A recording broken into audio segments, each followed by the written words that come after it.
je te dis, il y avait énormément d'extraits sur ce sujet-là, mais j'en ai ramassé un autre ici, là, dans le fond, que je trouvais intéressante, là, parce que M. Gabriel Nadeau-Dubois, il m'a dit, ils sont passés où, là?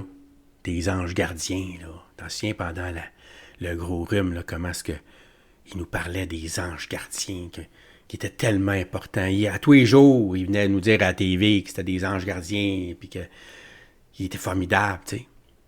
C'est des paroles, ça. C'est des mots, ça. N'importe quel imbécile peut te dire « je t'aime », tu sais ça. Mon père me disait ça quand j'étais petit. N'importe qui peut te dire ça. Puis c'est facile à dire. C'est rien qu'à dire un mot, là. Puis c'est fait. Par contre, tu peux pas savoir si c'est vrai ou c'est pas vrai. La seule manière que tu peux savoir, c'est quand il arrive un geste. Tu sais, la personne ne te dit jamais « je t'aime », mais quand il arrive quelque chose, elle est là, puis elle te ramasse. Elle n'a pas besoin de te dire « je t'aime », elle te le montre qu'elle t'aime. Ça, c'est des vraies preuves. C'est ça qu'on veut. Là, aujourd'hui, c'est là qu'on est rendu, là. Tu sais, quand ils parlaient, là, vous êtes mes anges gardiens, là, vous êtes fantastiques, là. Là, aujourd'hui, là, il faut les récompenser pour de vrai, là. Il faut leur donner un salaire décent. Au moins, tu sais, l'inflation, là, pour pas qu'ils s'appauvrissent. On parle pas des enrichir ici, on parle simplement qu'ils gardent leur pouvoir d'achat, là. Tu sais? Fait que ça serait des gestes à poser pour leur montrer à quel point il est reconnaissant. Puis c'est ça qu'un peu que M. Gabriel Nadeau-Dubois de Québec solidaire va mettre en lumière dans cet extrait-là. Écoute ça. Merci, Mme la Présidente. Sont passés où, les anges gardiens? Sont passés où? Pendant des mois de pandémie, le premier ministre, on s'en rappelle, a répété ça tous les jours à la télévision. Merci aux soignantes. Merci aux enseignantes. Merci au monde qui tient le Québec à bout de bras. Dans ce temps-là, c'est comme ça qu'il les appelait, ces anges gardiens. 3 ans plus tard, ces mêmes personnes-là cognent à sa porte. Ils demandent des conditions de travail décentes. Ils lui demandent de les aider à faire face à la crise du coût de la vie. Tout coûte cher au Québec. L'épicerie, les loyers, les maisons. Et le premier ministre offre même pas l'inflation. Même pas l'inflation aux femmes et aux hommes qui travaillent fort pour nous autres dans nos services publics. Est-ce que le premier ministre pense que ce monde-là a les moyens de perdre du pouvoir d'achat en pleine crise du coût de la vie? Est-ce que le premier ministre pense que les Québécois ont les moyens de perdre du monde qui travaille fort dans nos écoles, dans nos hôpitaux? On manque déjà tellement de monde. La raison d'être de l'État québécois, là, sa mission fondamentale première, c'est soigner notre monde, puis c'est éduquer nos enfants. Ça devrait être ça, la priorité du premier ministre, pas une grosse chicane avec les syndicats.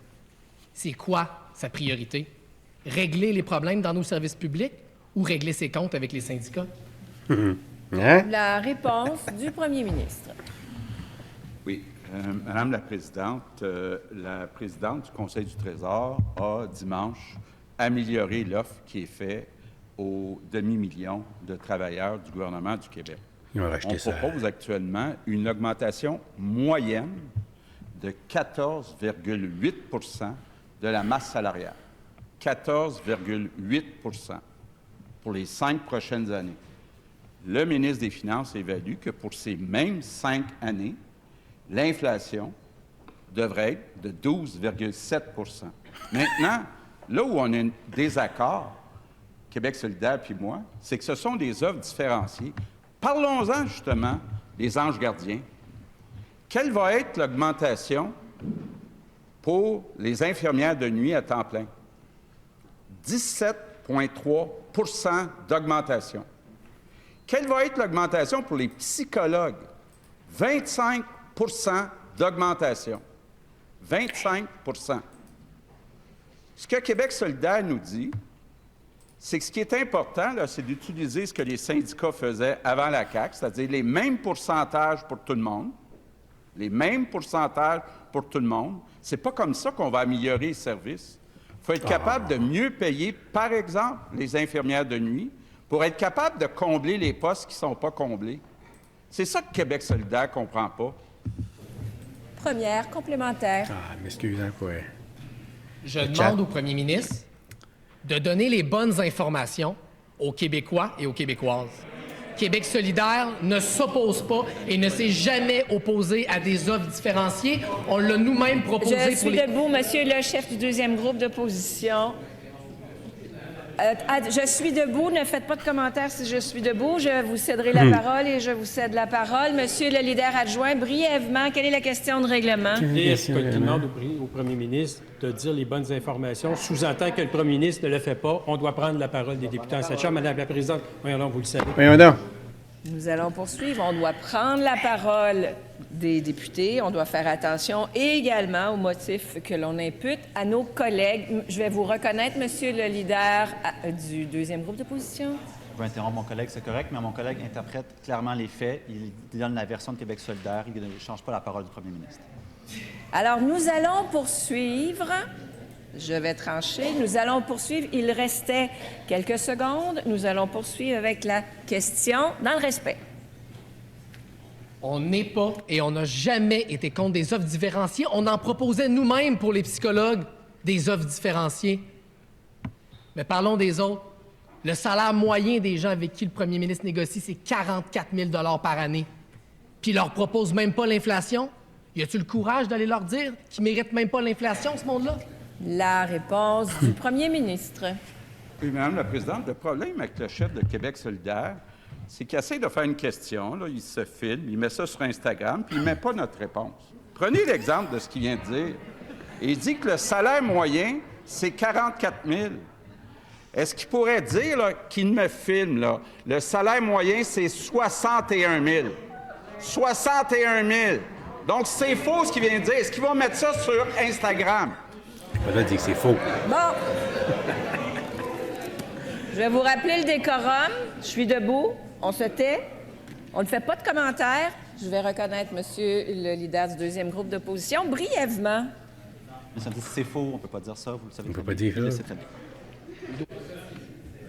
Monsieur le leader adjoint, je vous écoute aussi parce que moi, je reconnais les gens qui se lèvent brièvement. Je trancherai. Le chef du deuxième groupe d'opposition a clairement dit que le salaire moyen était de 44 000 alors qu'il est de 61 000. Comment ça s'appelle, ça? Alors voilà, le mot « faux » n'est pas permis. Changez le mot, on comprendra le sens. Il reste 3 secondes. Non, un petit peu plus. Il vous reste, mon Dieu, vous avez du temps. Exact. Parfait. Inexact, mot accepté. Inexact. Maintenant, deuxième complémentaire, Accepté. je vous prie. C'est de la niaisage. Oh. J'ai des petites nouvelles pour le premier ministre. Ah. C'est pas tout le monde qui est à temps plein dans le secteur public.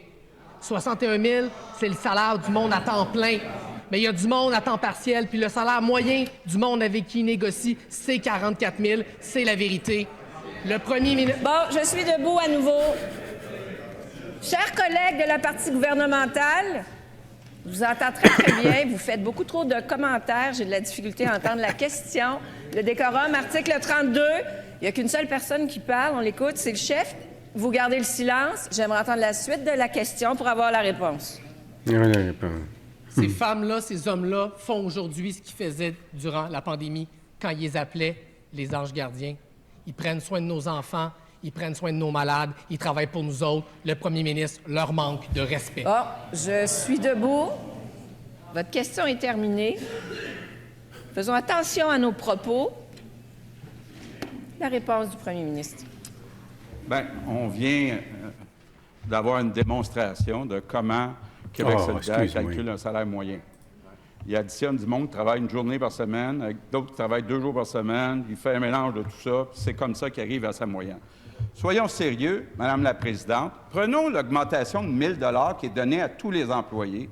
C'est sûr que 1 000 sur 61 000, la moyenne, c'est 1,6 % Mais quelqu'un qui est plus défavorisé, qui a un salaire plus bas, va avoir une plus grosse augmentation.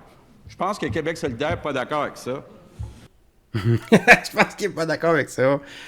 Ah, excuse-moi, là, avec le chat, franchement, là, c'est la première fois, là, que ça arrive, là, que quelqu'un arrive, parce qu'il voit qu'il peut mettre son commentaire à l'écran, hein.